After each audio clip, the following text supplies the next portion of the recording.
नमस्कार. Tanvi हर्बल्सतर्फे व्हिटाग्रासो tablet doctor C ग देसाई स्मृती प्रित्यर्थ आपण सुभाषित पठण आणि लेखन स्पर्धा घेतली.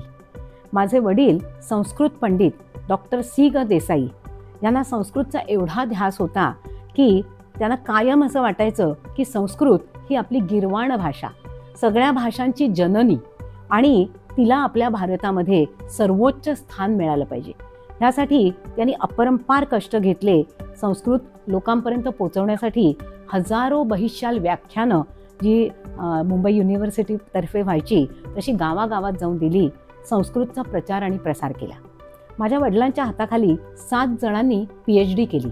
त्याच्यामध्ये नटवर्य दाजी भाटवडेकर, माधव आचवल सर जे शारदाश्रम शाळेचे प्रिन्सिपॉल होते, नंतर बाळासाहेब रेगे सर जे आपल्या बालमोहनची जी शाळा परुळेकर विद्यालय तळेगावला आहे, असे अनेक विद्यार्थी त्याच्यामध्ये होते. आणि मिठीबाई कॉलेजचे ते head of the department of Sanskrit होते. त्याच्या आधी 15 वर्ष ते रुपारेल कॉलेजमध्ये शिकवत होते. आणि महाराष्ट्र सरकारने संस्कृत पंडित म्हणून त्यांचा सन्मान गौरव केला होता. त्यामुळे त्यांच्या नावाने ही स्पर्धा घेणं हे अतिशय संयुक्तिक होतं आणि वर्षातनं एकदा अशी स्पर्धा आम्ही नक्की घेणार आहोत. ही जी स्पर्धा आपण घेतली याला इतका सुंदर प्रतिसाद मिळाला. मला आवर्जून 2 शाळांचा उल्लेख या स्पर्धेच्या बाबत करावासा वाटतो. आणि ह्या 2 शाळा म्हणजे मॉडेल हायस्कूल कारंजा वर्धा आणि आदर्श विश्वनाथ शामराव पाटील प्राथमिक शाळा बुधगाव जिल्हा सांगली मिरज. तर ह्या ज्या 2 शाळा आहेत यांनी त्यांच्या शाळेतनं प्रयत्न करून मुलांना या स्पर्धेत भाग घ्यायला लावला. शिक्षकांनी त्यांना संथा दिली, कसं म्हणा हे सांगितलं. आता मुलांचे उच्चार कधी कधी अशुद्ध होऊ शकतात, पण त्यांनी हा जो काही प्रयत्न केला त्यांच्याकडनं की आपण ह्या स्पर्धेत भाग घ्यावं आणि हा भाग घेऊन आपण संस्कृत आत्मसात करावी, हे शिकणं यासाठी टाकलेलं पहिलं पाऊलसुद्धा खूप कौतुकास्पद आहे. आणि त्यामुळे ह्याच्या पुढे आम्ही असं ठरवलं की ह्यानंतर ज्या आम्ही वेगवेगळ्या स्पर्धा घेऊ त्याच्यामध्ये तर जो भाग घेणारा विद्यार्थी आहे तो जर शाळा किंवा कॉलेजचा असेल तर त्यांनी आपली जन्मतारीख, वय ह्याच्याबरोबर आपल्या शाळा किंवा कॉलेजच्या नावाचा सुद्धा उल्लेख करावा. म्हणजे ज्या शाळेचे अधिकाधिक विद्यार्थी शाळा किंवा कॉलेजचे असतील त्यांना सुद्धा आम्ही पुरस्काराने सन्मानित करणार आहोत. आणि म्हणून ह्या वेळेला आम्ही मॉडेल हायस्कूल कारंजाचे प्रिन्सिपल विनोद कहारे सर, त्याचबरोबर सचिन सूर्यवंशी सर ज्यांचा उल्लेख बऱ्याच विद्यार्थ्यांनी आपण जे श्लोक म्हणतो त्याच्या सुरुवातीला केलेला आहे सुभाषिताच्या आधी, आणि भारती यावले मॅडम यांचा उल्लेख केला आहे. तर ह्यांना सुद्धा आपण ट्रॉफी सन्मानचिन्ह पाठवणार आहोत. त्याचबरोबर आदर्श विश्वनाथ शामराव पाटील प्राथमिक शाळेचे प्रिन्सिपल अरुण कांबळे सर आणि शिक्षक अनिल उमरानी सर यांना सुद्धा आपण मानचिन्ह देऊन आपण त्यांचा सन्मान करणार आहोत. ही सगळी जी आपण मानचिन्ह आहेत ती कुरिअरनी आपण त्यांच्यापर्यंत पोहोचवणार आहोत. आपल्या शाळेतल्या मुलांना स्पर्धेत भाग घ्यायला लावणं, इथेच त्या मुलांना विजेते घडवणं असं म्हणायला हरकत नाही. कारण सुभाषितं ही आपली परंपरागत आलेला एक वारसा किंवा देण आहे. आता ही देण आपण का म्हणतो याचं कारण असं की प्रत्येक सुभाषित, सुवचन ह्याच्यामधला जो अर्थ आहे तो इतका गहन आहे की वरवर वाचताना आपल्याला त्याचा अर्थ लक्षात येत नाही, पण जेव्हा खोलवर विचार करतो तेव्हा त्याचा खरा अर्थ हा जीवन जगण्याची युनिव्हर्सिटी सारखा आहे. इतकं सुंदर ज्ञान या सुभाषितांमध्ये आहे. आणि मला सांगायला आनंद वाटतो की ह्या सुभाषितांचं ज्ञान जाणणाऱ्या संस्कृत तज्ज्ञ अशा प्राध्यापिका मेधाताई सोमण ह्या आपल्या ह्या स्पर्धेच्या परीक्षिका आहेत. आणि ह्या परीक्षिकेनी इतकं सुंदर असं परीक्षण केलं की मला जेव्हा त्यांचा फोन आला, मी पण मेधा आणि त्या पण मेधा, दोघी बुद्धिवान, कारण मेधा म्हणजे बुद्धी म्हणून, बाकी मी हे सगळं विनोदानीच म्हणते, पण मेधातांच्या बाबतीत मात्र ते अगदी सार्थ आहे. कारण विद्या विनयन शोभते आणि आपल्या प्रभावाने, आपल्या ज्ञानाने ती शोभते, हेच त्यांच्या बाबतीत सार्थ म्हणावं लागेल. मेधाताई सोमण या संस्कृतच्या प्राध्यापिका आणि मराठी आणि राज्यशास्त्र ह्या विषयात त्यांनी MA आणि MPhil केलं, BEd केलं. त्यांनी संस्कृत वाङ्मय दर्शन, नवरात्र उत्सव महत्त्व, सावरकर वाङ्मय दर्शन, राम गणेश गडकरी वाङ्मय दर्शन, प्राचीन काळच्या स्त्रिया, हम पंछी है एक डाल के, राष्ट्रीय एकात्मता कार्यक्रम, अशा अनेक ज्या नाटिका होतात त्याचं लेखन आणि दिग्दर्शन त्यांनी केलेलं आहे. एवढंच नव्हे तर वाङ्मय दर्शनावर किंवा अनेक व्याख्यानं त्यांनी दिलेली आहेत. त्यांची प्रकाशित पुस्तकं म्हणजे सुमधुर संस्कृत सुभाषितं हे मराठी आणि इंग्रजीमध्ये अर्थासह 2 भागांचं आहे. तसंच सार्थ 12 संस्कृत स्तोत्राणी ही स्तोत्र मराठी आणि इंग्लिश अर्थासह त्यांनी छापलेली आहेत. ऋषी महात्म्य यावरही त्यांचं पुस्तक आहे. ऋतू, सण, उत्सव आणि व्रत यावरही त्यांचं पुस्तक आहे. भगवद्गीतेच्या 18 अध्यायांचं श्लोकवार स्पष्टीकरण त्यांनी त्यांच्या व्याख्यानातनं केलेलं आहे. शाकुंतलावरचं विवेचन असेल किंवा कौरवकुलीन स्त्रियांवर विवेचन असेल, कौरवकुलीन स्त्रिया आणि सद्यस्थिती असा सुद्धा त्यांनी व्याख्यानाचा विषय घेतला होता. श्रीकृष्ण एक युगपुरुष, समर्थ संदेश, पसायदान विवेचन, तसंच अंधश्रद्धा, रूढी, परंपरा अशा अनेक विषयांवर त्यांनी व्याख्यानं दिलेली आहेत. आणि मटा, लोकसत्ता अशा अनेक वृत्तपत्रातनं आणि दिवाळी अंकातनं त्यांनी लेखनसुद्धा केलेलं आहे. अनेक साहित्यविषयक महिला सांस्कृतिक संस्थांच्या पदाधिकारी म्हणून त्या कार्यरत आहेत. विविध स्पर्धांच्या परीक्षक, नवोदित लेखिकांच्या सल्लागार, विविध संस्कृत आणि विज्ञान खगोलशास्त्रविषयक परिसंवादाच्या आयोजनात त्यांचा मोलाचा सहभाग असतो. आणि त्यांचा मुलगी दोघंही अमेरिकेत असतात आणि कृतार्थ असं आयुष्य, पण अत्यंत व्यग्र असं आयुष्य त्या जगत आहेत. कारण रोज कुठल्या तरी सभा, संमेलनं, परीक्षक म्हणून कुठे कुठे जाणं आणि सल्लागार म्हणून तर सतत सगळ्यांना त्या मार्गदर्शक म्हणून काम करत असतात. हे सगळं करताना आणखीन एक त्यांची ओळख सांगणं हे महत्त्वाचं आहे. ते म्हणजे सुप्रसिद्ध पंचांगकर्ते आणि खगोलशास्त्रज्ञ दाकृ सोमण यांच्या त्या पत्नी आहेत. म्हणजे आपण जे म्हणतो ना, समसमान तुल्यबळ असं हे व्यक्तिमत्व दोघांची जोडी आहे. आणि त्यामुळे काकांनी सुद्धा हे परीक्षण करताना सोमण काकांनी त्यांना खूप मदत केलेली आहे. मला सांगायला आनंद वाटतो की ज्या वेळेला मेधाताईंना मी सांगितलं की याचं तुम्ही परीक्षण कराल का, तर त्यावेळेला त्यांच्या खगोलशास्त्रविषयक विज्ञान परिषद होती, अनेक कार्यक्रम त्यांना स्वतः आयोजित करायचे होते. पण तरीही त्या म्हणाल्या की मेधा तू म्हणतेस ना, मी नक्की करेन. त्यांना मी पेनड्राईव्हमध्ये ही सगळी म्हणजे 400च्या वर आपल्याकडे एंट्री आल्या, त्या सगळ्या पेनड्राईव्हमध्ये आम्ही त्यांना पाठवल्या. पहिल्यांदा त्यांना ते नीट बघता येत नव्हतं. त्यांनी शेजारच्या मुलाला सांगितलं, त्यांनी थोडं दाखवलं कसं करायचं. मग त्या रोज 25, 30, 40 असं रोजच्या बघत होत्या. कारण PC-वर बसून एवढं बघून मान दुखते. आज त्यांचं वय आपण विचारलं तर 25 वर्षाच्या तरुणीसारखा उत्साह त्यांचा आहे, पण वय त्याच तुम्हाला सांगतील. तर हे सगळं करत असताना 2 दिवस अमेरिकेहून त्यांचा मुलगा आला होता. तेव्हा त्यांनी आईची ही धावपळ बघितली आणि तो म्हणाला की आई तू मला मदत करू नको, तू वरण भातच कर जेवण, पण तू हे सगळं कामात मी तुला मदत करतो. म्हणजे तो 2 दिवसांसाठी आलेला मुलगा अमित त्यांनी आपल्या आईला मदत केली आणि कॉम्प्युटरवर ते सगळं त्यांना सॉर्टिंग करून कसं बघायचं हे सगळं त्यांना दाखवलं. नावांची लिस्ट करून दिली विजेत्यांची. आणि त्यानंतर इतकी त्यांची तळमळ आहे की देववाणी ज्ञानमंदिर आणि आणखीन एका संस्थेबरोबर संलग्न त्या संस्कृतच्या सुभाषितांच्या स्पर्धा घेतात, दरवर्षी असतात. आणि त्याचं आयोजन करण्यामध्ये त्यांचा खूप मोलाचा सहभाग असतो. तर त्यामध्ये सुद्धा खूप मुलं भाग घेतात, खूप संख्येने. आणि संस्कृतचा प्रचार प्रसार व्हावा हा त्यांचा ध्यास आहे.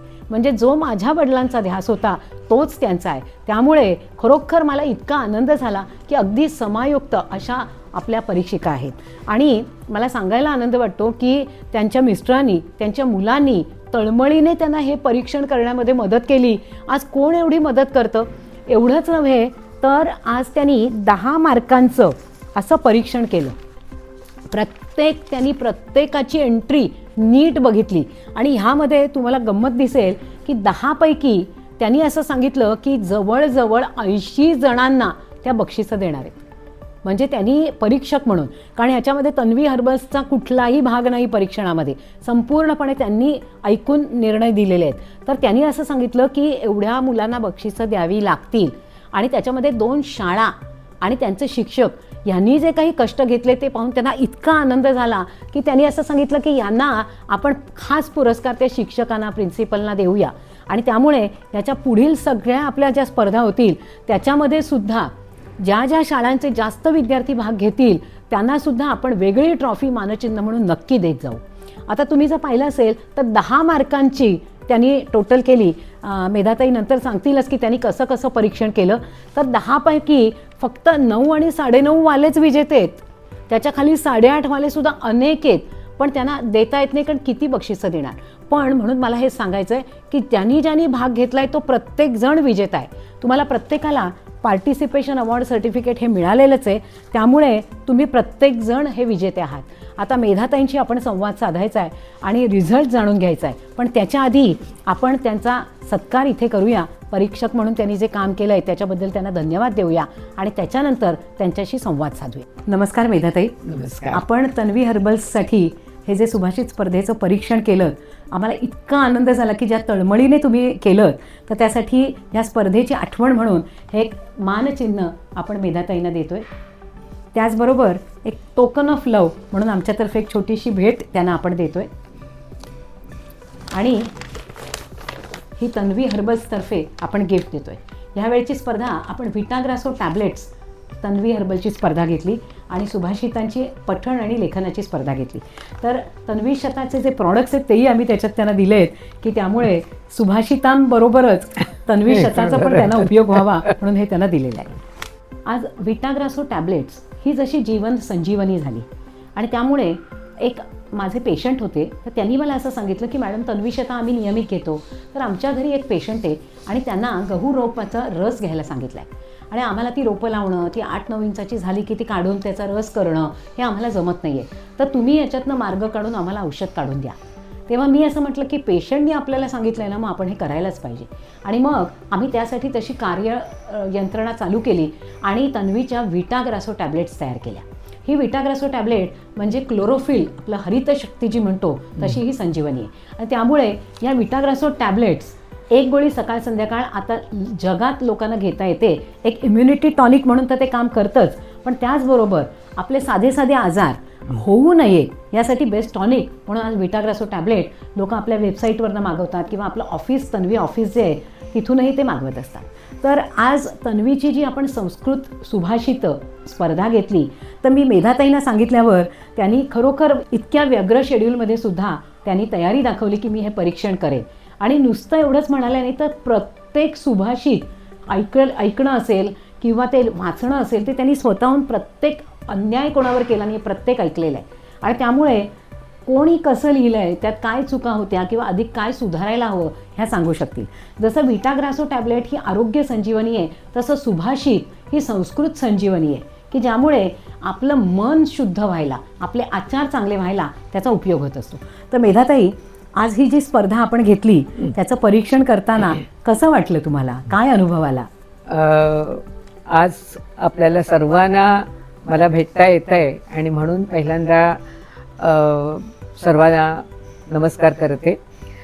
डॉक्टर प्राध्यापक सी ग देसाई सर यांच्या स्मरणार्थ ही जी संस्कृत अर्थासह लेखन आणि संस्कृत सुभाषित अर्थासह पठण अशा तऱ्हेच्या 2 वेगवेगळ्या स्पर्धा या तन्वी हर्बल प्रॉडक्ट्सनी खऱ्या म्हणजे जाहीर केलेल्या होत्या. मला विशेष कौतुक वाटतं ते डॉक्टर मेधा मेहेंदळे यांचं, की वडील संस्कृतचे पंडित, आज नव्या पिढीला कदाचित त्यांचं नाव माहिती असेल असं नाही, पण जुन्या पिढीला ते चांगले परिचित होते. एक तर ते प्राध्यापक आणि नुसते प्राध्यापक नाही तर खूप संशोधन आणि अनेक पुस्तकं त्यांनी संस्कृत विषयावर लिहिलेली आहेत. आणि त्यामुळे त्यांच्या स्मरणार्थ आज त्यांच्या कन्येनी अशा तऱ्हेची स्पर्धा चालू करणं हे खरोखरच फारच एक सामाजिक भान, म्हणजे वडिलांची आठवण आहेच, पण त्याहीपेक्षा सामाजिक भान जे त्यांनी ठेवलंय. कारण संस्कृतचा प्रचार प्रसार करण्यामध्ये त्यांनी त्यांचं आयुष्य खर्च केलं आणि ती जाणीव ठेवून, आणि आज त्याची गरज आहे. संस्कृत भाषेच्या एकूण प्रचार प्रसार आणि ते जतन करण्याची गरज आहे आणि ती नव्या पिढीसाठी गरज आहे. आणि त्यासाठी त्यांनी लहान वयापासून, म्हणजे लहान गट 1 ते 10 वर्षाचा आणि 11 ते 90 हा दुसरा गट असे करून त्यांनी 2 प्रकारच्या स्पर्धा ह्या जाहीर केल्या. आणि त्याचं परीक्षक म्हणून काम मला त्यांनी विचारलं आणि मला स्वतःला मी गेले 40-45 वर्ष संस्कृत शिकवते आहे ठाणे शहरामध्ये. आणि त्यामुळे अशा तऱ्हेच्या अनेक स्पर्धा ठाण्यामध्ये किंवा मुंबई आणि ह्या परिसरात होतात, त्यावेळेला प्रत्येक वेळेला मी परीक्षण करायला कधीच नाही म्हणत नाही. इतकी वर्ष मी करतेच आहे, विद्यार्थ्यांना शिकवते, विद्यार्थी तयार करते आणि त्यामुळे त्या म्हणाल्याबरोबर कितीही अडचणी असू देत, कितीही आपल्याला कामं असू देत, हे करायचंच असं म्हणून मी त्यांना तात्काळ होकार दिला. स्पर्धेचे एकूण परीक्षक त्यांनी सांगितले 401 आणि सहज असं नुसतं जर कागदावर दिलंय आणि ते वाचणं आणि तपासणं ह्याची आयुष्यभर सवय. परंतु त्यांनी पेनड्राईव्ह दिला आणि पेनड्राईव्ह देऊन ते कॉम्प्युटरवर, खरं म्हणजे एवढं शिक्षण घेऊन सुद्धा आम्ही खरं म्हणजे आम्हाला अडाणीच म्हणायला पाहिजे. कारण अशा तऱ्हेच्या कॉम्प्युटरवर ते बघायचं आणि ते बघून त्यानंतर मार्क द्यायचे, ते सगळं ना, आणि ती मान दुखायला लागते, डोळे फिरवायला लागतात. त्यामुळे दिवसाला 50 सुभाषितं सुद्धा करता आली असते. आणि मी त्यांना म्हटलं की अहो मला आधी सांगितलं असं, मी प्रिंटआउट सगळे काढून पाठवले असते. मला असं वाटलं की करता येईल. आणि शेजारच्या मुलाला एकदा दोनदा बोलवलं, तो मला म्हणे काकू मला केव्हाही बोलवा, मी तुम्हाला सांगेन. पण अशी मुलं दमून आलेली असतात, त्यांना सारखं बोलावणं सुद्धा मला बरं वाटलं नाही. जेवढं माझ्या मिस्टरना करता आलं ते माझ्या बाजूला बसून ते मला सांगत होते, पण तरी पण मला ते काही वेळेला कुठेतरी जायचं, सतत त्यांना कुठलंही ग्रहण असेल, काही असेल, कामं तर खूप असतात. फुल मून साठी आहे, प्रत्येक गोष्टीसाठी. आज तर हा आहे सुपरमून आणि त्याच्याबद्दलची तिकडेच रेकॉर्डिंग हे शूटिंग करतोय आणि त्या दिवशी आज फुल मून आहे. त्यामुळे काही झालं की त्यांच्याशिवाय एवढा ज्ञानी ह्या क्षेत्रामध्ये त्यांनी ते मदत केली. त्याच ह्याच्यात मुलगाही आला आणि मुलांनी तर मला अगदी पूर्णपणे सगळंच त्यांनी कॉम्प्युटरवर याद्या म्हणे कशा लिहित बसते, माझ्या ह्याच्यात लिहिलेली होती, आता काही लिहू नको, मी तुला यादी संबंध करून देतो. आणि त्याप्रमाणे त्यांनी काय बघायचं, हा नंबरवर बघायचं आणि त्याप्रमाणे लगेच तू करत जा. आणि असं मी सगळं करत होते आणि झालं माझं काम. ते झाल्यानंतर मग रिझल्ट हे केला. आता संस्कृत बद्दल मला थोडंसं बोलण्यापूर्वी, मेधा मेहेंदळे या गेले अनेक वर्ष ठाण्यामध्ये राहतायत, विविध व्यवसाय त्यांनी केले आणि इतके कष्ट त्यांचे आहेत की त्या प्रत्येक कष्टाची फळं त्यांना मिळत गेली आणि प्रत्येक व्यवसायात त्या यशस्वी होत गेलेल्या आहेत. त्यानंतर त्यांनी तन्वी हर्बल प्रॉडक्ट्सचं हे काम सुरू केलं आणि हे सुद्धा इतकं वेगात आणि इतक्या चांगल्या तऱ्हेने त्यांनी केलेलं आहे. आज जगामध्ये तन्वी प्रॉडक्ट्स सगळीकडे वापरली जात आहेत. आता त्यांनी ते केलं काम, आता त्यांची पुढची पिढी म्हणजे त्यांच्या मुली आणि त्यांचे जावई आता हे सगळं काम पाहतायत. आणि एवढं असूनही सामाजिक भान त्यांना इतकं आहे की त्याचं कौतुक वाटतंय. करायला पाहिजे, हे सगळ्यांनीच करायला पाहिजे, पण ती जाणीव सगळ्यांना असते. असं एक तुम्हाला विचारायचं होतं की आपण हे जे बघितलं की भाषा संस्कृत, तर ही का शिकायला पाहिजे, याचं कारण काय? संस्कृत भाषा ही आपली प्राचीन भाषा आहे. म्हणजे आपला देश खरं म्हणजे 7 ते 8 हजार वर्षापूर्वींचा आहे. त्याहीपेक्षा कदाचित जुना काळ सांगितला जाईल, पण साधारणपणे 7-8 हजार ह्या इतक्या वर्षापूर्वीचा. आणि सुरुवातीला जी निर्मिती झाली ना, ती वेदवाङ्मयाची. वेद, उपनिषद, ब्राह्मण, अरण्यक, स्मृती वाङ्मय हे सगळं निर्माण झालं म्हणजे आपले सगळे ऋषी मुनी आचार्य यांनीच केलेले आहे. त्यानंतर मग रामायण आदिकाव्य, त्यानंतर महाभारत, मग 18 पुराण, त्यानंतर इतर जे सगळे कवी म्हणजे कालिदास, भवभूती, भर्तृहरी, दंडी, माघ या सगळ्यांनी कथा म्हणजे कादंबऱ्या, नाटक आणि काव्य असे त्यांनी अनेक तऱ्हेने लिहिलेले आहे. आता ही जी काव्य, बरं केवळ काव्य नाटकं संस्कृतमध्ये आहेत असं नाही, तर संस्कृतमध्ये पदार्थ विज्ञान शास्त्र आहे, खगोलशास्त्र आहे, नंतर रसायनशास्त्र आहे, संस्कृतमध्ये आहे, सगळ्या प्रकारचं ज्ञान. आपल्याला असं वाटतं हे नवे शोध लागले, पण ते त्या काळात आपल्या ऋषी मुनींनी लावलेले होते. म्हणजे नगर रचना कशी करावी इथपासून गटारं कशी खोदली पाहिजे त्याचं पण सगळ्याचं काय होतं माहितीये का, संस्कृत त्या काळात संस्कृत जाणत नाही. प्रत्येकाला ना वाटतं की हे स्कोरिंग आहे, आपण घ्यायला हवं, पण ते कठीण जातं. पण तुम्ही शिकवलं की ते सोपं वाटतं. तर ह्याचं कारण काय? नाही, ते शिकवताना सुद्धा काही एका विशिष्ट पद्धतीने शिकवावं लागतं. अच्छा, म्हणजे मुलांच्या गळी उतरवावं लागतं. पण ते आपण मुलांना न ओरडता मी 40 ते 45 वर्ष किंवा त्याहीपेक्षा जास्त संस्कृत शिकवलं आणि मुलं खरोखरच अतिशय आनंदाने, म्हणजे पालक काही वेळेला तक्रार करायचे की अहो ताप आहे म्हणून मुलाला सांगितलं रे जाऊ नको, नाही मी जाणार बघा आणि बाईंचा तास मी बुडवणार नाही, असं इतकं मुलांना. आणि एक होतं की तासाला बसले आणि शिकले की घरी काही करावं लागत नसतं, पाठांतर एवढंच करायचं. बाकी जे व्याकरण आहे ते व्याकरण मुळातून जर शिकलं तर संस्कृत सारखी सोपी भाषा नाही. बरोबर. आणि जर का व्याकरण येत नसेल आणि ते जर शिकलं नाही तर संस्कृत सारखी कठीण भाषा सुद्धा. ते व्याकरण हेच मेन आहे, व्याकरण शिकलं पाहिजे. मला आता तुमच्या विशेषतः ह्या स्पर्धांच्या बाबतीत बोलायचंय की लहान वयापासूनच्या मोठ्या माणसांपर्यंत याच्यामध्ये अतिशय उत्साहाने सगळ्यांनी भाग घेतलेला. खरंच 2 प्रकारच्या स्पर्धा. पहिल्यांदा मी आता ऑडिओ बद्दल सांगतो. ही 1 ते 10 वयाचे जे काही मुलं, त्या मुलांनी ऑडिओमध्ये काही जे काही त्यांनी सुभाषित म्हटलं, तर सुभाषितांच्या बाबतीत आपल्याला माहिती आहे की एक सुभाषित आपल्याला माहिती असेल की भाषा सुमुख्या मधुरा दिव्या गिर्वाण भारती तस्यामि काव्यम मधुरम तस्मात् अपि सुभाषितम. म्हणजे भाषांमध्ये सगळ्यात महत्वाची आणि मधुर भाषा कोणती, तर ही देववाणी संस्कृत भाषा. आणि त्याच्यामध्ये महत्वाचं काय, मधुर काय, तर काव्य. आणि त्याही काव्यामध्ये आणखी मधुर काय, तर सुभाषित. म्हणजे दुधात साखर. तर ही सुभाषित कशी आहेत, तर मधुर आहेत, गोड आहेत. दुसरं म्हणजे ती अल्पाक्षरी आहे. अल्पाक्षरी म्हणजे काय, कमी शब्दामध्ये पण फार मोठा अर्थ सांगणारी अशी ही सुभाषित आहे. आणि दुसरं म्हणजे फार महत्वाचं म्हणजे गेय आहे. गेय म्हणजे काय, चालीवर म्हणता येणारी. आता ही चालीवर म्हणता येतात म्हणूनच ती पटकन पाठ होतात.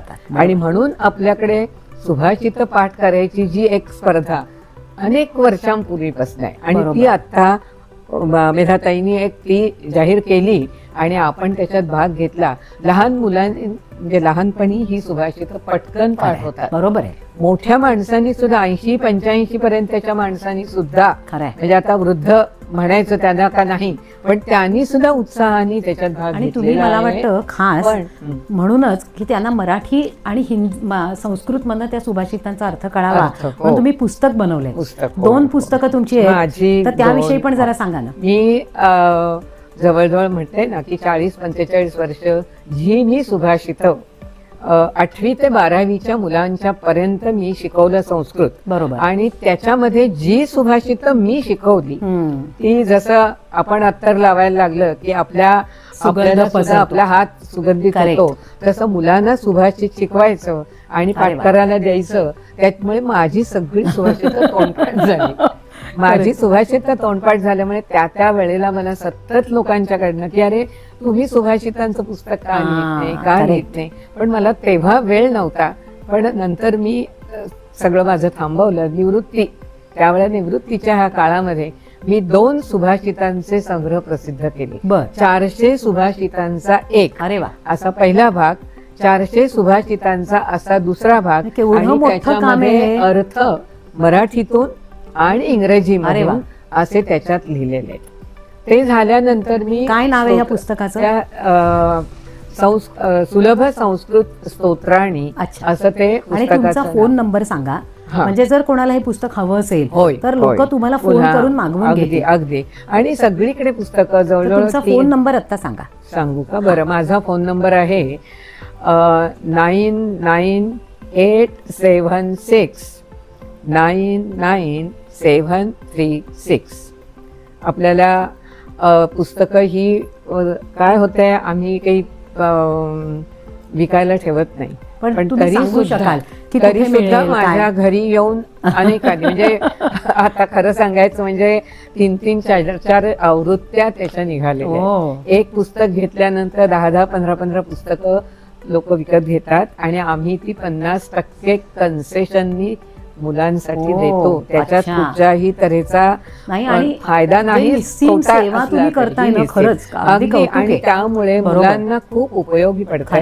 आणि मुलंच नव्हे, पालकांना, शिक्षकांना प्राध्यापकांना बरोबर. आणि जे कोणी लेखन करतात ते लेखन करणारे, सूत्रसंचालन, निवेदन प्रत्येकाला त्याचा उपयोग अशा होतो. सगळ्यांचा, कारण एक ऑथेंटिक असं सुभाषित अर्थासह अर्थासह मिळते. आणि खरंच मी तुम्हाला सांगते की सुभाषितांमुळे भाषा आणि वाणी शुद्ध जशी होते तसे विचारही शुद्ध होतात. म्हणजे आपलं मन सुंदर होण्यासाठी सुद्धा त्याची गरज आहे. कारण सुभाषितांचं काय माहिती का, सुभाषित विविध विषयांच्यावरची, म्हणजे सुभाषित सज्जनांची स्तुती करणार तितकीच दुर्जनांची निंदा करणारी सुभाषित, प्रयत्नांची मेहनतीची जितकी स्तुती तितकाच आळसाबद्दलचा तिटकारा सुभाषितकार व्यक्त करणार. बरोबर. त्यानंतर सुभाषित परोपकार, त्याग, निस्वार्थी वृत्ती याच्याबद्दल जितक्या तळमळीने लिहितील तितका स्वार्थीपणा, बंधुपणा किंवा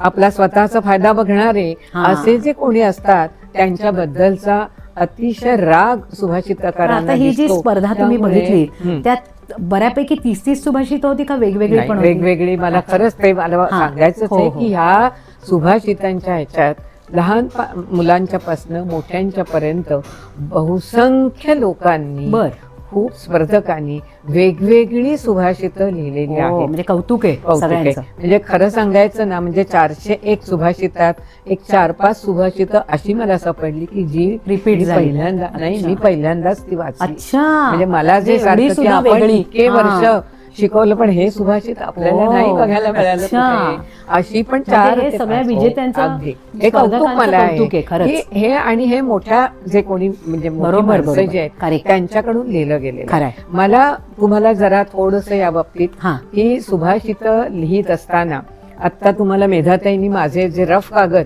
ते रफ कागद दाखवला एकच, ते असे 15-20 खरंच त्याच्यामध्ये मार्क कसे दिलेले आहेत ते मी सांगते. की प्रत्येक सुभाषिताला 5 मार्क आणि अर्थासाठी 5 मार्क ठेवले.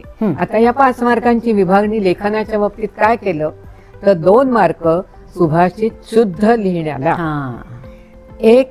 दुसरे 2 मार्क सुभाषिताची जाण, म्हणजे संस्कृत विषयाची जाण जी आहे त्या जाणीवेनी सुभाषित लिहायला पाहिजे. कारण 2 जर का ओळीचं सुभाषित असेल म्हणजे ते 2 चरण म्हटले तर ते बरोबर त्याप्रमाणे लिहावे लागतात. त्याला पहिल्याला 1 दंड, दुसरं सुभाषित संपल्यानंतर 2 दंड, हे नियम आहेत. त्यानंतर तिसरा आहे ते परिणामकारकता असा दिला. आता ह्याच्यामध्ये सुभाषित लेखनामध्ये मला किंवा अर्थ लिहिण्यामध्ये भाषा, त्यानंतर नीटनेटकेपणा आणि परिणाम असे मार्क 2 आणि 1 असे 5 मार्क अर्थाला, 5 मार्क सुभाषिताला असे मी दिले. ह्याच्यामध्ये मला विशेष जाणवलं म्हणजे काही जणांचं असं दिसलं, आता न चोरहार्यम, आता न चोरहार्यम म्हटल्यानंतर य वर रफार आणि त्याच्यावर अनुस्वार पाहिजे. पण म्हणताना किंवा लिहिताना तो अनुस्वार त्याची जाणीवच ठेवली जात नाही. म्हणजे मग चोरहार्य एवढं लिहिल्यानंतर मार्क नाही, म्हणजे तो मार्क गेला, त्याच्या पुढचा मागे पडलं. बरोबर. एकच मार्क असं नव्हे, एका चुकीमुळे कसं होतं, एक चूक असेल तर. आता मार्क सांगताना त्यांनी सांगितले की 10 पैकी 9.5 मार्कांची जवळजवळ त्यांनाच फक्त बक्षीस देता येणार आहे. 15-20 जण लेखनात तशीच ऑडिओ बरोबर आहे. आणि 9 मार्कांचे 37 का 38 जण आहेत. त्यामुळे त्याच्या पुढचे 8.5 मार्कांचे कितीतरी जण आहेत, पण त्याचा विचारच करता आला नाही. तुम्ही 8.5 मार्कवाले सुद्धा विजेते आहात. म्हणजे मला तेच सांगायचे, पण ते तुमचे मार्क कुठे गेले ते पण मी सांगते. ही लेखनामध्ये नेहमी शुद्ध लिहिणं हे जसं संस्कृतला महत्वाचं आहे तसं तुम्ही स्पर्धेला जाता. एखाद्या ठिकाणी आपण जायचं असेल तर नीटनेटकेपणाने जातो ना, या अंथरुणातनं उठलाय आणि गेलाय बाहेर असं नाही. सगळे व्यवस्थित केस सारखे करायचे, कपडे सारखे घालायचे, पावडर लावा, हे करा ते करा, असे व्यवस्थित प्रेझेंटेबल. तसं ज्या वेळेला मग परीक्षा असू दे, स्पर्धा असू दे, त्याच्यात सुद्धा लेखन कसं पाहिजे, छान चांगला कागद हवा, पेन चांगलं उठणारं हवं, आणि मग लिहित असताना शुद्ध लिहिणं. आता लेखन करताना बरेच वेळा काय झालं, शुद्ध लिहिलंय पण शब्द खोडलाय, शब्द खोडला आणि परत लिहिला, याचा अर्थ आपल्याला आत्मविश्वास नव्हता, कमी आहे, म्हणून तो शब्द शब्द चुकीचा होता असं तो खोडलेला शब्द सुद्धा मी बघितले. म्हणजे मी काय असं नाही करत आहे की तो चला खोडलाय चला, पण ह्याच्यात तुमचा कॉन्फिडन्स कमी आणि आहे, तेवढे मार्क आत्मविश्वास कमी होतात. त्यामुळे मार्क कमी होतात. कारण दुसरा असा असतो की तो सगळं इतकं नीटनेटकेपणाने लिहितो. काही जणांचं काय झालंय की लिहिलंय अशुद्ध आहे त्याला मार्क नाहीच, पण एकच शब्द, आता चोर हार्या मी जे म्हणते, च नीट नाही उठला म्हणून तो च गिरवला.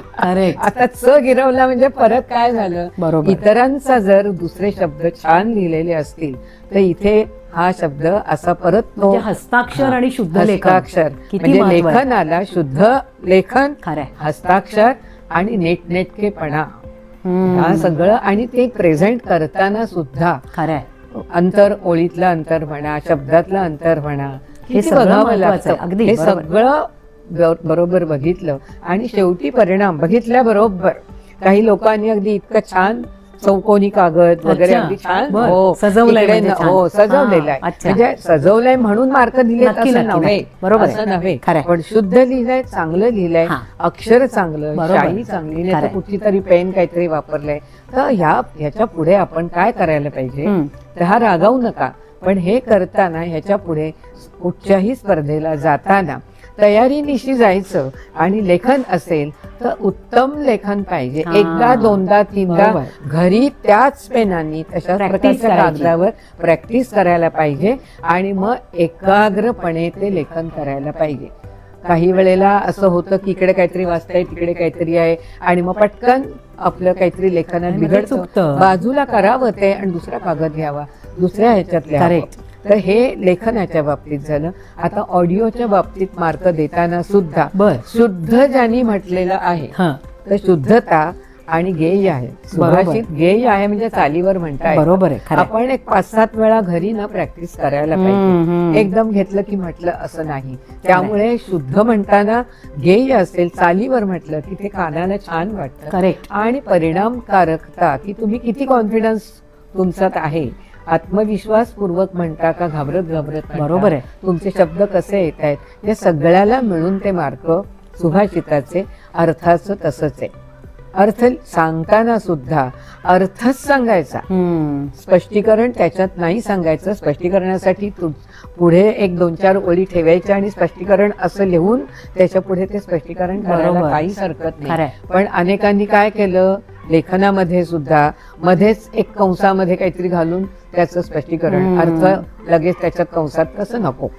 सुभाषित लिहायचं म्हणजे अर्थ लिहायचा आणि मग स्पष्टीकरण खालच्या ह्याच्यात लिहिलं तरी चालेल. आणि मग अशी जी सुभाषितं किंवा म्हणताना जी चांगल्या तऱ्हेने म्हटलेली त्यांना मार्क दिले आहेत. अर्धे मार्क म्हणजे सांगते ना, 9.5 मार्क पहिले नंबर आहेत, 9 मार्कांचे दुसरे नंबर आणि 8.5 मार्कांचा विचार बक्षिसासाठी करताच आला नाही. बरोबर. कारण जवळजवळ 80, मला त्यांनी विचारले की किती, म्हटलं 80 ते 81 जवळजवळ, मी साधारण अंदाजाने सांगितलं, बरोबर तेवढेच. नाही, मी त्यांना म्हटलं की तुम्ही जेवढे काढाल तेवढे द्यायचे. मला आणखी एक विशेष म्हणजे मी त्यांना हे सुचवलं की काही मुलांनी ना सुभाषितं म्हणताना, छोटी मुलं आहेत ती, प्राथमिक शाळेतली, म्हणजे बुधगाव मिरज करेक्ट यातली सांगली जिल्ह्यातली एक शाळा, शामराव प्रतापराव पाटील प्राथमिक शाळा करेक्ट, तर त्यातली बरीच मुलं आहेत आणि ती लहान आहेत मुलं, 4थी पर्यंतची. त्यांनी जी सुभाषितं लिहिले, बरोबर, आणि त्यातल्या काही मुलांनी ऑडिओ पण आहेत त्यांचे. अच्छा. तर ते पण लिहिले. विश्वनाथ शामराव पाटील, विश्वनाथ प्राथमिक शाळा बुधगाव प्राथमिक शाळा बुधगाव मिरज तालुक्यातली आणि सांगली जिल्ह्यातली. मी स्वतः नावं सांगितली, त्यामुळे मी त्यांना म्हटलं की एवढे विद्यार्थी आलेले आहेत, त्यामुळे आपण विद्यार्थ्यांना बक्षीस देणार आहोत, तसं शिक्षकांनी प्रोत्साहन दिलेलं आहे, म्हणून शिक्षकांना देऊया. आणि म्हणून ह्याला प्राथमिक शाळा जी आहे बुधगावची, त्यांनी लगेच मला म्हणाल्या की आपण त्यांना बक्षीस देऊया. त्यानंतर शाळेला, त्यानंतर कारंजा म्हणजे वर्ध्याची शाळा आहे, model high school, correct, model high school Karanja, त्यातले सुद्धा, पण त्यातले 8वी 9वी 10वीचे विद्यार्थी हायस्कूलचे आहेत आणि त्यांचं लेखन चांगलं आहे, चांगलं लेखन आहे. पण त्यात सुद्धा लेखनाच्या सूर्यवंशी सरांचं नाव घेतलं ना खूप सूर्यवंशींचं हे ह्याच्यात आहे प्राथमिक शाळेतले, प्राथमिक शाळेतले आहेत ते. अच्छा. तर त्या शिक्षकांना आपण त्यांना नक्की मानचिन्ह त्यांना काहीतरी, आणि दुसरं असं कारंजा जे आहे ना, त्या शाळेचे मॉडेल हायस्कूल कारंजा, Correct. त्यांना सुद्धा शिक्षकांचं नाव नाही लिहिलेलं, आहे पण लिहिलेलं. आहे हो, का? आहे. तर पण त्या शिक्षकांनी, संस्कृतचे शिक्षक जे आहेत, बरोबर. त्यांनी प्रोत्साहन दिल्याशिवाय मुलं होत इतकी नाही नाही. इतकं. खूप मुलं आहेत. अच्छा. म्हणजे ह्याची सांगलीपेक्षा सुद्धा बरोबर. वर्धा कारंजाची मुलं पुष्कळ आहेत. अच्छा. आणि जवळजवळ 15 जणांना बक्षीस आहे. बक्षीस आहेत. त्यामुळे खरंय, खरंय. चांगली सुभाषित अगदी. लिहिलेले 4-4 ओळीची सुद्धा सुभाषित म्हणजे आहेत. तुम्हाला त्यामुळे इतका सगळ्यांचं सुंदर अनुभव अभिनंदन. मिळाला हो. यातनं. आणि मला आणखी एक थोडंसं कोणी रागावू नये, पण एक सूचना म्हणून करते की ज्या वेळेला शिक्षक असतील, आई वडील असतील, आजी आजोबा बरोबर असतील आहे, किंवा खरं. शेजारी आजारचे कोणी असतील, जी मोठी माणसं दुसऱ्याला, लहान मुलांना मार्गदर्शन करतात, त्यावेळेला सुभाषित असू दे, स्तोत्र असू दे, ते सांगत असताना, शिकवत असताना आपल्याला कितीही पाठ असलं तरी पुस्तकाचा आधार घेऊनच ते बरोबर आहे, शिकवावं. खरंय. कारण आपलं बोलताना एखादा जो उच्चार होतो, करेक्ट. त्या उच्चाराप्रमाणे मुलं लिहितात. आणि काना आणि मात्रा मग, चुकली तरी अर्थाचा- एक जरी काना, बरोबर. एक मात्रा खरंय. किंवा कुठे अवग्रह चिन्ह, कुठे अनुस्वार शकतं. द्यायचा का कुठे अलंतम काढायचा, बरोबर. हे सगळं मुलांना सांगावं लागतं. खरंय. हे संस्कृतचे नियम. म्हणून पुस्तक आपल्या हातात आणि मुलांना पुस्तक पुढे द्यावं. त्यांच्या हातात पुस्तक असेल, नाही पुस्तक देता आलं तर त्याची झेरॉक्स काढावी किंवा हाताने नीट लिहून ते त्यांच्या पुढे खरंय. पाहिजे आणि मग त्यांनी ते पाठ करायला आणि पाहिजे. दुसरं आणखी- म्हणजे मग चुका कमी कमी होतील. होतील. बरोबर. खूप. आणि हे पैकीच्या पैकी मार्क मिळवणारे जे विद्यार्थी, असे विद्यार्थी आम्हाला मुंबई आणि ठाणे शहरामधनं तयार करावे लागले होते. 100 पैकी 100 मार्क मिळाले पाहिजे आणि तसे मिळत होते. आणि त्यामुळे अशा तऱ्हेने जर का आपल्याला तयारी करायची असेल तर आपल्याला ह्या सगळ्या गोष्टी लक्षात घ्याव्या लागतात. तुम्हाला एक संस्कृत परिषद पण घ्यायला लागणार आहे. तेव्हा हे ज्ञान आणखीन गावागावापर्यंत पोहोचेल. होय, नक्की नक्की. खरंच. आणि त्यामुळे ही सुभाषितं जर का आपण अभ्यासली, म्हणजे शाळेमध्ये आहेच विषय, पण जरी नसला तरी सुद्धा वेगळ्या तऱ्हेने आपण त्याचा अभ्यास केला तर आपलं जीवन खरोखरच यशस्वी होईल. आनंदी आणि समाधानी जीवन आपण जगू शकू. आपण सगळ्यांनी या स्पर्धेमध्ये भाग घेतलात. खरं म्हणजे सगळ्यांना बक्षीस द्यावं असं वाटतं, पण त्याला मर्यादा असतात. पण प्रत्येकाला पार्टिसिपेशन अवॉर्ड म्हणून सर्टिफिकेट्स आपण देतोच आहोत. त्यामुळे नाराज व्हायचं नाही, मला बक्षीस नाही मिळालं असं नाही. तर बक्षीस सगळ्यांनाच आहेत असं अगदी छान सगळ्यांनी लिहिलंय.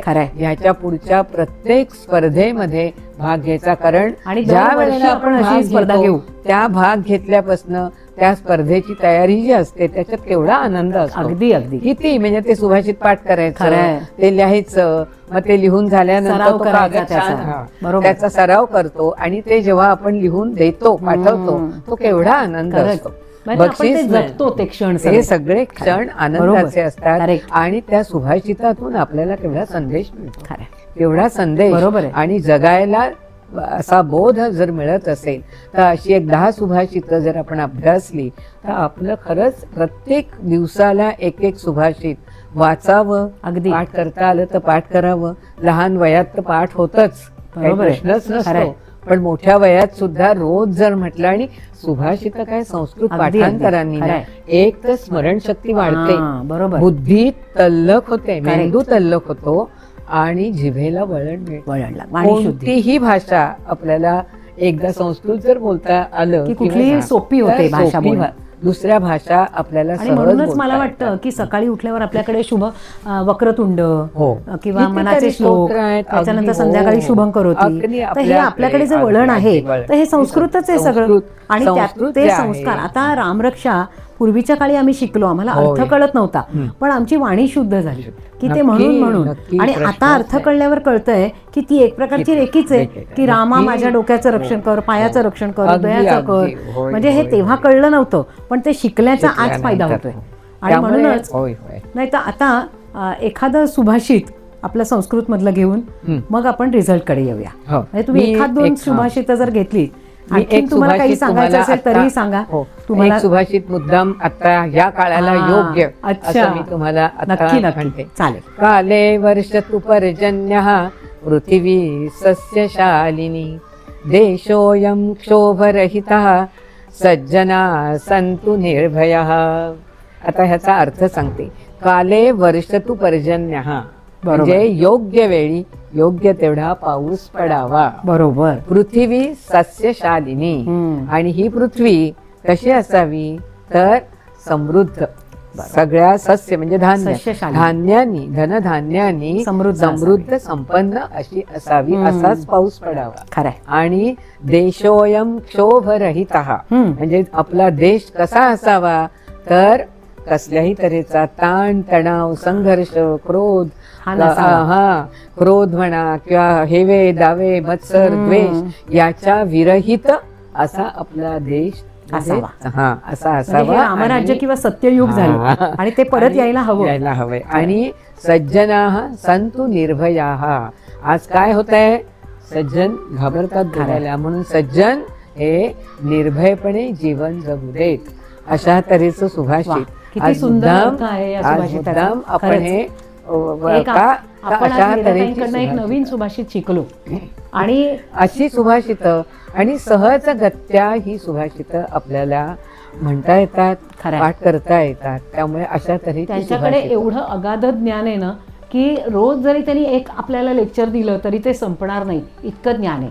आणि त्यामुळे मी त्यांना असं सांगितलंय की दरवर्षी आपण संस्कृतची अशी एक स्पर्धा घेऊ, त्यात जज असतील आणि ते आपल्याला विषय सांगतील की तुम्ही ह्या वेळेला कुठली स्पर्धा घ्या, आणि त्याप्रमाणे आपण घेत जाऊ. आणि सगळ्या शाळांनी याच्यात नक्की भाग घ्या, मुलांना प्रोत्साहित करा. तर ही संस्कृत भाषा ही आपल्या भारताची जी जननी आहे ती सगळ्या विश्वभाषांची जननी पण आहे. तेव्हा तिचा सन्मान आपल्यापासूनच सुरुवात व्हायला हवी. आणि आता आपल्याला रिझल्ट डिक्लेअर करायचा.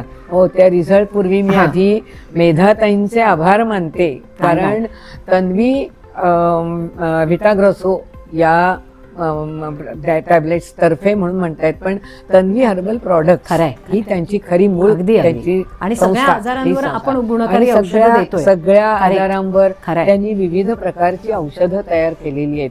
तर त्यांना मी मुद्दाम धन्यवाद अशासाठी देते की त्याच नव्हे तर त्यांची पुढची पिढी सुद्धा, म्हणजे मुली जावई आणि सगळेच हे सामाजिक भान ठेवून ही आजची गरज जाणून आज जे संस्कृत विषयीचा हा प्रचार प्रसार आणि संस्कृत भाषेचं जतन होण्यासाठी अशा तऱ्हेच्या स्पर्धा आयोजित करतायत. तर ह्या अशाच कायम राहू, चालू ठेवू आणि ह्याचा प्रचार प्रसार. म्हणजे मी बघितलं महाराष्ट्रातल्या सगळ्या भागातून, विदर्भ, मराठवाडा, सगळीकडनं, पश्चिम महाराष्ट्र आणि इकडे मुंबई, ठाणे, रत्नागिरी, सिंधुदुर्ग, रायगड जिल्हा असा कुठला भाग राहिला नाही राहिला. म्हणजे सगळ्या ठिकाणी भाग घेतला. फक्त शाळा मात्र ह्या 2 आहेत. आता माझी अशी अपेक्षा आहे की पुढच्या वर्षी सगळ्या शाळांनी भाग घ्यावा आणि जास्तीत जास्त ज्यांच्या एंट्रीज येतील, म्हणजे कशाही येऊ दे, परंतु आपण त्यांना आणि त्या सगळ्यांना विद्यार्थ्यांच्या वेगळ्या देतील याची मला खात्री आहे. आणि विद्यार्थ्यांच्या वेगळ्या ठेवू आणि मोठ्यांच्या वेगळ्या ठेवू. खुला गट म्हणून 10वी पर्यंतच्या वेगळ्या आणि त्याच्या पुढच्या वेगळ्या, अशा आपण विभाग वेगळे पाडूया आणि आणखी जरा मोठ्या प्रमाणात आपण त्या घेऊया. मी परत एकदा सगळ्या स्पर्धकांचे, सगळ्या पालकांचे, शिक्षकांचे, शाळा प्रमुखांचे सगळ्यांना मी धन्यवाद देते, सगळ्यांचं अभिनंदन करते. आणि अशाच तऱ्हेने आपण सगळ्या लहान मुलांना प्रोत्साहन द्या आणि त्यांना जगावं कसं आयुष्य कसं यशस्वी करावं हे त्यांना आपल्या कृतीतून दाखवून द्यावं अशी मी अपेक्षा व्यक्त करते. धन्यवाद. आता रिझल्ट कडे वळूया. खरोखर मेधाताईंनी इतके परिश्रम ह्या परीक्षणासाठी घेतलेत की त्यांना दाद द्यायला पाहिजे की प्रत्येक एंट्री त्यांनी नीट वाचलेली आहे, ऐकली आहे, त्याला नीट मार्क दिलेत, कुणावरही अन्याय केला नाही आहे. आणि ह्यातनंच खूप शिकण्यासारखं आहे की प्रत्येक व्यक्तीचा आदर त्याचा आपण करायला हवा. मग त्याचं काम छोटं मोठं चुकीचं कसंही असो, पण त्याचा आपण त्याला न्याय द्यायला हवा. आणि त्यातनं त्याने आज जो सल्ला दिला की तुम्ही त्याचा सराव करा, नीट लिहून काढा, परत ते घोकून म्हणा आणि मग ते तुम्ही सादर करा, म्हणजे ते अधिक चांगलं होईल. इतकं सगळं ज्ञान त्यांच्याकडे आहे. संस्कृत त्या उत्तम शिकवतातच, पण संस्कृतबरोबरच अनेक लेखिकांना मार्गदर्शन त्या उत्तम लेखन करण्यासाठी करत असतात. कितीतरी मोठं कार्य त्यांचं चालू आहे. आणि असंच कार्य माझे वडील संस्कृत पंडित डॉक्टर सी ग देसाई यांनी केलं आणि त्यांच्या स्मृतिप्रित्यर्थ आपण ही व्हिटाग्रासो टॅबलेट स्पर्धा जी घेतली सुभाषित पठण लेखन अर्थासह, आणि ह्या स्पर्धेचा निर्णय आता तुम्ही सगळे उत्सुक आहात कोणाला बक्षीस मिळणार आहे. तर आता मी मेधाताईंना विनंती करते की ज्या क्षणाची आतुरतेने सगळे वाट बघतायत तो क्षण आता आलेला आहे. आता आपण आज ही जी स्पर्धा आपण घेतली त्याची सांगता करणार आहोत निकाल लावून, आणि त्याचा निकाल आता मेधाताई सादर करतील. नमस्कार. तन्वी व्हिटाग्रासो टॅबलेट्स अर्थासह सुभाषित लेखन आणि अर्थासह सुभाषित पठण करेक्ट अशा ज्या स्पर्धा घेतलेल्या आहेत त्यातला जो लहान गट आहे 1 ते 10 वयोगट, यातला ऑडिओ आणि लेखन यातली नावं मी आता वाचते आहे. पहिली बक्षीस तर पहिली बक्षिसं जी आहेत ती बक्षिसं म्हणजे पहिला दुसरा असे क्रमांक सगळे मी सांगणार आहे. तर त्यांना सगळ्यांना पहिल्या दुसऱ्या नंबराची अशी बक्षिसं आहे. बरोबर. रुचा सचिन कुमार कापसे. अरे वा वा वा, अभिनंदन रुचा. ओम मृदुला पराग प्रभू देसाई. अभिनंदन ओम. आरोही अमर पाटील आणि आरोही प्रशांत पाटील. दोन्ही आरोहींचं अभिनंदन. दोन्ही. आणि आराध्य पाटील. अरे वा, आराध्य अभिनंदन. अरहान मोहम्मद रफिक शेख. अरे वा, अरहान खूप अभिनंदन. ही बुधगावची मुलं आहेत सगळी. बुधगाव शामराव विश्वनाथ पाटील प्राथमिक शाळेची मुलं आहेत. प्रज्वल सपकाळ. आणि अभिनंदन. प्रीती खर्चान. ही सगळी जी आहेत ना ही मुलं, अभिनंदन प्रीती. ही जवळजवळ 6-7 मुलं जी आहेत ही फक्त पहिली 2 मला रुचा कापसे आणि ओम प्रभू देसाई ही माझ्या कल्पनेप्रमाणे शामराव विश्वनाथ पाटील शाळेची नाही आहेत, ही वेगळ्या शाळेची आहेत. हो, हे एवढे सगळे लेखन आणि ऑडिओ आणि लेखन याच्यामध्ये विजेते आहेत. बरोबर. आता यानंतर 11 ते 90 बरोबर या वयोगटातले मोठा स्पॅन आहे, पण तरी सुद्धा ऑडिओ त्या मनाने कमी आहेत. अच्छा. म्हणजे एकूणच लेखनाच्या ह्याच्यात लहान मुलांचे ऑडिओ कमी आलेले आहेत. पुढच्या वेळेला ऑडिओ पण असे जास्त येतील अशी आपण आता अपेक्षा करूया. जयश्री दामोदर रेंभोटकर. अभिनंदन जयश्री. आणि अलका दुर्गे. अभिनंदन अलका. त्यानंतर पुढचे जे आहेत हे सगळे आता 2 नंबरचे ऑडिओज. म्हणजे मनाली उदय आगाशे. अरे वा, अभिनंदन मनाली. रुची राजेश बोत्रे. अभिनंदन रुची. श्यामला भगवान देशमुख. अभिनंदन श्यामला. सीमंतिनी आपटे. अभिनंदन सीमंतिनी. मंदाकिनी बिवलकर. अभिनंदन मंदाकिनी. हे सगळे जे आहेत हे ऑडिओ खूप अभिनंदन. ऑडिओचे आणि 11 ते 90 या वयोगटातले ऑडिओची आणि सगळ्यांचे मार्क मी म्हटलं ना की 10 पैकी 9.5 आणि 9 याच मार्कांना खरं म्हणजे बक्षीस देता आले. पुढचे मार्क तुम्ही कोणीही नाराज होऊ नका. मार्क सुद्धा अनेकांना 7.5 8.5 असे आहेत. फारच क्वचित अशी आहेत की त्यांना 5 किंवा 6 आहेत, कारण त्यांनी काय केलंय फक्त काही जणांनी सुभाषितच लिहिलंय, अर्थ लिहिला, काहींनी एकच ओळ सुभाषिताची लिहिली. म्हणजे अशा तऱ्हेचे जे आहेत मार्कांना तरी सुद्धा मार्क दिलेले आहेत. 4-5 म्हणजे असे मार्क आहेत त्यांना 10 पैकी. बरोबर. तर आता आपण कागदावर म्हणजे कागदावर म्हणा किंवा याचे पाठवलेले आहेत व्हॉट्सअपवर ज्यांनी लिहून पाठवले लेखनाचे म्हणजे सुभाषित लेखन आणि अर्थासह त्यांचा म्हणजे अर्थ असे जे आहेत. आता ह्यातले मी आधी पहिले नंबर जे आहेत ना हे पहिले नंबर तुम्हाला सांगते आहेत ना काही नंबर. पहिले जे आहेत ना ते साधारण 15 किंवा 16 आहेत. तर बाकीचे मी नंतर वाचते, पण पहिले जे 15-16 नंबर यांना सगळ्यांना 9.5 मार्क आहेत 10 पैकी. पहिले नंबर. तर आता बघा श्यामला फडके. अभिनंदन शीतल पाटील. अभिनंदन शीतल. सुमिता पवार. अभिनंदन सुमिता. वर्षा चांदेकर. अभिनंदन वर्षा. तेजल भादे. अभिनंदन तेजल. स्वप्नाली दास. अभिनंदन स्वप्नाली. वंदना हरिदास दोशी. अभिनंदन वंदना. राधिका चौगुले. अभिनंदन राधिका. श्रीकांत गोडबोले. अभिनंदन श्रीकांतजी. दत्तानंद कुलकर्णी, अभिनंदन दत्तानंदजी. माणिक बाबूराव कक्कड, अभिनंदन माणिक. सीमंतिनी जोशी, अभिनंदन सीमंतिनी. निलिमा नातू, अभिनंदन निलिमा. मनीषा करमरकर, अभिनंदन मनीषा. त्यानंतर आहे उषा कुलकर्णी. अभिनंदन उषा.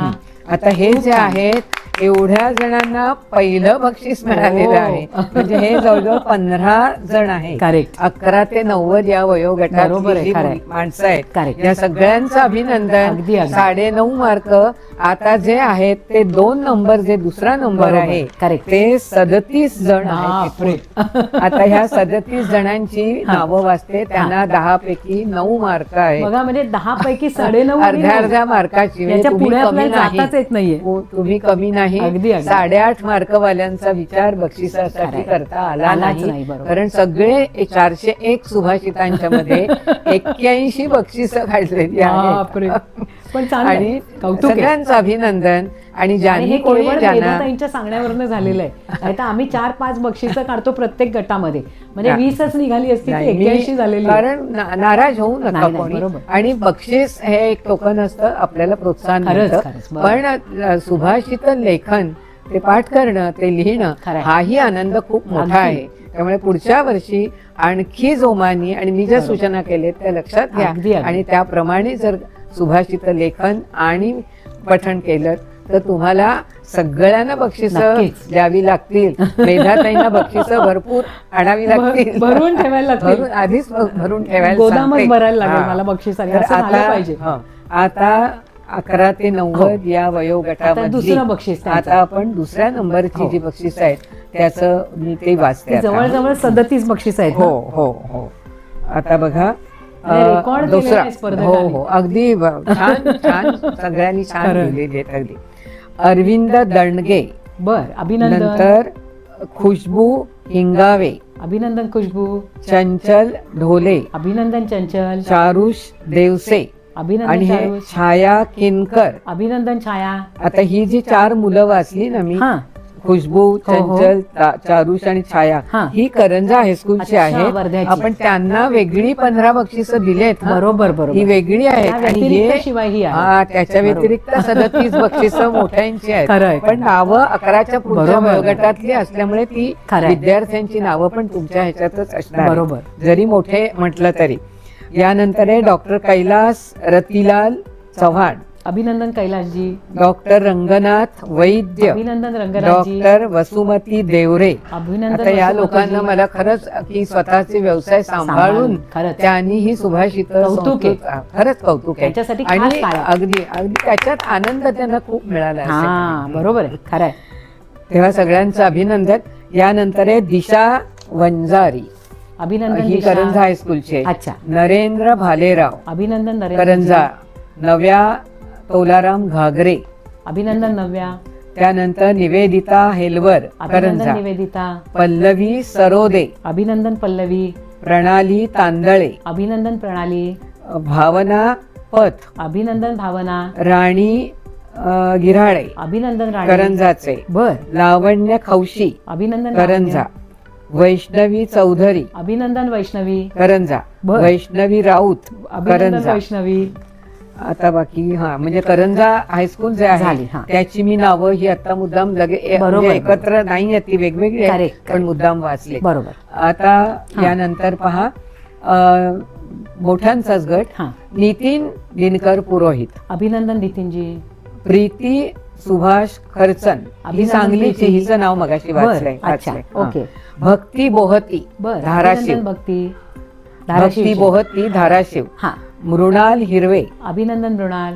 राजलक्ष्मी पाटील. ही कणकवलीची आहे, म्हणजे किती लांबपर्यंत, सिंधुदुर्ग जिल्हा, महाराष्ट्राच्या कानाकोपऱ्यातून आहे. बरोबर आहे. राणी हीच वाचलं. राणी गिऱ्हाळे वाचलं. रेणुका कुलकर्णी बडोद्याच्या आहेत. अरे वा, अभिनंदन रेणुका. त्यानंतर विलास खंडेराव समेळ. घणसोली, नवी मुंबई. अच्छा. वैदेही प्रधान. अभिनंदन वैदेही. वृषाली भिडे. अभिनंदन वृषाली. श्यामला फडके यांचं नाव मगाशी वाचलंय. शिल्पा वैद्य. अभिनंदन शिल्पा. गिरगावच्या आहेत. अच्छा. सुमिता पवारचं वाचलं 9.5 मार्क आहेत त्यांचं पहिल्या ह्याच्यात. बरोबर. त्यानंतर प्रज्ञा वनारसे. अभिनंदन प्रज्ञा. मंगल इनामदार. अभिनंदन मंगल. स्मिता विस्पुते. अभिनंदन स्मिता. मनीषा कोयंडे. अभिनंदन मनीषा. अर्चना नितीन कुमार. अभिनंदन अर्चना. चंदा श्रीकृष्ण मदनकर. अभिनंदन चंदा. यानंतर ऋतिका सूर्यवंशी. अभिनंदन ऋतिका. कमलेश ढवळीकर. अभिनंदन कमलेश. प्रमिला सकर्डे. अभिनंदन प्रमिला. वर्षा चांदेकरांचं मगाशी झालं. हा, पहिला नंबर. हो हो हो. नंदिनी नितीन शिंदे. अभिनंदन नंदिनी. मंजिरी श्रीकांत वर्तक. अभिनंदन मंजिरी. मीना धामणकर. अभिनंदन मीना. आरती गोखले. अभिनंदन आरती. सीमा तोष्णीवाल. अभिनंदन सीमा. आभा अभिजित पाठक. अभिनंदन आभा. उर्मिला पाटील. अभिनंदन उर्मिला. अरविंद बेलवलकर. अभिनंदन अरविंद. त्यानंतर ही आहेत ती 9.5 मार्कांची झालेली पहिले वाचले. हा, बरोबर. शोभना कसबेकर. अभिनंदन शोभना. कल्पना मापुसकर. अभिनंदन कल्पना. अमोघ कुटुंबे. अभिनंदन अमोघ. स्मिता चितळे. अभिनंदन स्मिता. संध्या अडकर. अभिनंदन संध्या. आणि मुग्धा काकडे. अभिनंदन आतापर्यंत आपण ऑडिओ आणि लेखन या दोन्हीचे लहान गट आणि मोठा गट असे दोन्ही ह्याचे आपण सगळ्यांचे रिझल्ट ऐकलेले आहेत. आता फक्त 2च मला आणखी सांगायचे विशेष म्हणजे की मॉडेल हायस्कूल करंजा वर्धा तालुक्यातली, तर यांनी पुष्कळ यांची मुलं आलेली होती. 15 जवळ त्यांच्या मुलांना बक्षिसं मिळालेली आहेत. तर त्यांचे जे प्रिन्सिपल आहेत त्या म्हणजे शाळेला जे बक्षीस आहे ते त्या प्रिन्सिपलांच्या ह्याच्यात दिलं जाईल. आणि जे संस्कृतचे टीचर शिक्षक आहेत त्या शिक्षकांसाठी सुद्धा त्यांनी विद्यार्थ्यांना सांगितलं म्हणून मुलांनी इतक्या भाग घेतला म्हणून त्यांचाही आपण सन्मान म्हणून आपण ते संस्कृत शिक्षक जे आहेत त्या दोन्ही शिक्षकांना म्हणजे सचिन सूर्यवंशी सर आणि भारती यावले मॅडम या दोघांनाही आपण बक्षीस देणार आहोत. त्यांचं मानचिन्ह आपण घरपोच देणार आहोत. त्यानंतर आदर्श विश्वनाथ शामराव पाटील प्राथमिक शाळा बुधगाव जिल्हा सांगली, तर यांचे जे प्रिन्सिपल आहेत यांना यांच्या शाळेतले सुद्धा प्राथमिक शाळा आहे, मुलं लहान आहेत तरी सुद्धा त्या मुलांनी भाग घेतलेला होता. आता ह्या लहान मुलांकडनं करून घ्यायचं म्हणजे कौतुकास्पद आहे. मुलांना तर आहेतच बक्षीस, पण शाळेला म्हणून आम्ही जे एक ट्रॉफी देणार आहोत तर ती त्यांचे प्रिन्सिपल जे आहेत अरुण कांबळे सर त्यांच्या ऑफिसमध्ये ती पाठवली जाईल. आणि त्यातले जे त्यांचे शिक्षक जे आहेत ज्यांनी ह्या मुलांची तयारी करून घेतली ते अनिल उमराणी सर आहेत, तर त्यांचा सुद्धा सन्मान आपण करणार आहोत. तर अशाच तऱ्हेने सगळ्या इतर महाराष्ट्रातल्या नवीन महाराष्ट्राच्या बाहेरच्या सुद्धा शाळांनी मुद्दाम शाळा कॉलेजेसनी भाग घ्यावा आणि पुढच्या वर्षी आणखी जास्तीत जास्त अशा शाळांनी त्यांचा गट आपण वेगळा करूया. बरोबर. आणि मोठ्यांचा खुला गट म्हणून मोठ्यांचा करूया आणि त्याच्यामध्ये त्या मुलांचे सगळे ऑडिओ आणि हे आपले लेखन अशा तऱ्हेच्या स्पर्धा घेऊया आपण पुढच्या वर्षी. आणि मेधाताई त्या आता जाहीर करतीलच, त्या जाहीर केल्यानंतर सर्वांनी भाग घ्या. आता भाग घेतलेल्या सगळ्यांचं आणि बक्षीस मिळालेल्या सगळ्यांचं, शिक्षकांचं, शाळेतले प्रिन्सिपल आणि शाळांचं सगळ्यांचं अभिनंदन करते. पालकांनी मुलांना प्रोत्साहन दिलं आणि मोठ्या जे वयोवृद्ध आहेत त्यांनी सुद्धा भाग घेतलेला. म्हणजे तुम्हाला सांगते की एका कुटुंबातला नातू आहे, वडील आहेत आणि आजोबा आहेत, नावावरनं कळतं 3 पिढ्या. त्यानंतर काही कुटुंबात आई वडील आणि मुलं अशी 4 जण सुद्धा आहेत. म्हणजे हा जो आहे ना अशा तऱ्हेने संस्कृतचा प्रचार प्रसार बरोबर आपला सगळीकडे व्हायला पाहिजे. नव्या पिढीकडे हे सगळं जतन केलेलं आपलं जे ज्ञान आहे संस्कृत मधलं ते पुढच्या पिढीपर्यंत पोहोचवणं हे आपलं मोठ्यांचं कर्तव्य आहे.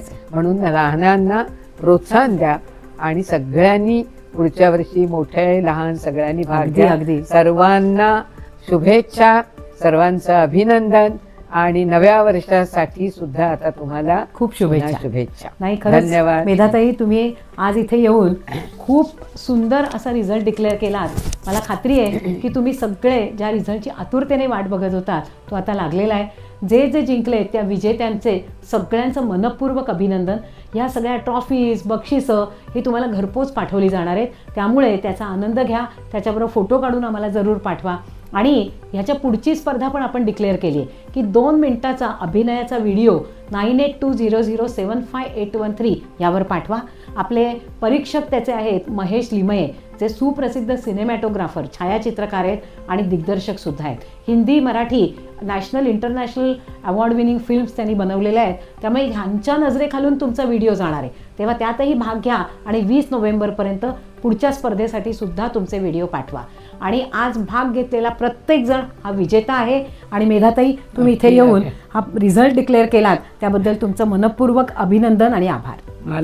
मला याच ठिकाणी आपण परीक्षक म्हणून बोलावलं त्याबद्दल मलाही खूप आनंद. आयुष्यभर संस्कृत शिकवलं आणि संस्कृतसाठी माझा जितकं म्हणून तळमळीने करता येईल तेवढं केलं. मी तुम्हाला धन्यवाद देते आणि अशाच स्पर्धा विविध विषयांच्या वेगवेगळ्या चालू राहू. नक्की. खूप धन्यवाद.